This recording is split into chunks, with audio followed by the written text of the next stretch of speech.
আজ আমি miracle tree বা সজনে গাছ থেকে সজনে পাতা তুলে নিব।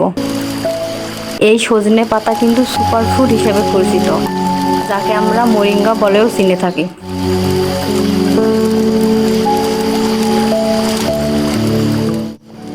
এই সজনে পাতা দিয়ে ভাজি বা ভর্তা তৈরি করা যায়। তো আজকে আমি সজনে পাতার ভাজি রান্না করব। প্রথমে আমি কড়াইয়ে তেল দিয়ে দিলাম। তেল গরম হয়ে গেছে। এখন এর মধ্যে দিয়ে দেব পেঁয়াজ কুচি, মরিচ কুচি, রসুন কুচি। কিছুক্ষণ ভেজে নেব। এরপরেই দিয়ে দেব সজনে পাতা। এরপরে দিয়ে দেব অল্প পরিমাণ লবণ ও হলুদের গুঁড়া। বেশ কিছু সময় ধরে ভেজে নিতে হবে।